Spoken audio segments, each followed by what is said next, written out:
Assalamualaikum warahmatullahi wabarakatuh. Halo para mahasiswa, salam sehat selalu.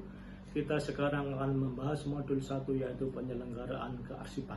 Pertanyaannya adalah apakah penyelenggaraan kearsipan itu? Penyelenggaraan kearsipan adalah keseluruhan kegiatan yang meliputi kebijakan kearsipan. Yang kedua adalah pembinaan kearsipan. Yang ketiga adalah pengelolaan arsip dalam suatu sistem kearsipan. Kemudian yang keempat adalah sumber daya manusia. Kemudian yang kelima prasarana sarana sumber daya lainnya. Kemudian kita akan bertanya lagi, tujuan penyelenggaraan kearsipan itu apa? Kita akan lihat bahwa pertama yang harus kita perhatikan sebenarnya adalah mendinamiskan penyelenggaraan kearsipan sebagai suatu sistem yang komprehensif dan terpadu. Kemudian akan menjamin terciptanya arsip dari kegiatan organisasi perseorangan, kemudian menjamin ketersediaan arsip yang otentik, terpercaya sebagai alat bukti yang sah, kemudian menjamin terwujudnya pengelolaan arsip yang andal, menjamin kepentingan negara, hak keperdataan rakyat, menjamin keselamatan dan keamanan arsip sebagai bukti pertanggungjawaban. Selanjutnya menjamin keselamatan aset nasional dan menjamin peningkatan kualitas layanan publik.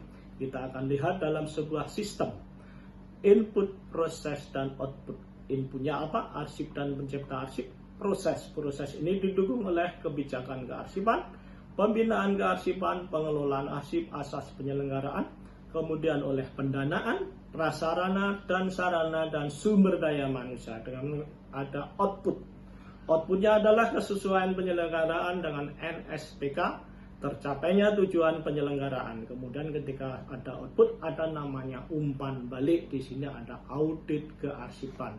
Ini untuk memberikan rekomendasi untuk perbaikan berkelanjutan. Kita akan lihat beberapa asas penyelenggaraan kearsipan, antara lain pertama kepastian hukum, kemudian keotentikan, kemudian keterpercayaan, keutuhan arsip, asal usul, kemudian aturan asli dan aksesibilitas, serta yang terakhir adalah akuntabilitas. Tapi di sini ada lagi yang lain.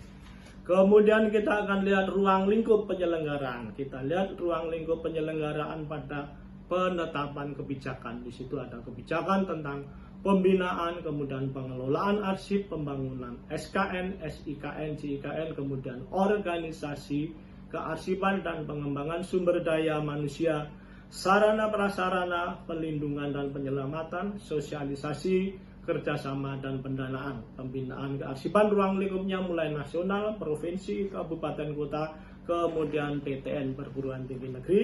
Pengelolaan arsip ruang lingkupnya adalah arsip dinamis dan arsip statis. Ruang lingkup sumber daya adalah SDM, prasarana sarana dan sumber daya lainnya. Kita lihat berikutnya adalah kegiatan penyelenggaraan kearsipan di tingkat nasional. Pertama adalah penetapan kebijakan, sama seperti tadi kebijakannya. Kemudian yang penting di sini adalah kegiatan pembinaan di tingkat nasional, dibedakan dengan tingkat provinsi, kabupaten kota, dan perguruan tinggi negeri. Kita lihat tingkat nasional ada koordinasi nasional, kemudian penyusunan pedoman dan standar, kemudian ada bimbingan, supervisi, konsultasi, sosialisasi, pengawasan kearsipan atau audit kearsipan, kemudian akreditasi, sertifikasi, serta diklat. Kalau di lingkup provinsi, kabupaten, kota, PTN adalah ada koordinasi, ada kegiatan tentang pedoman, bimbingan, supervisi, sosialisasi, diklat, dan perencanaan.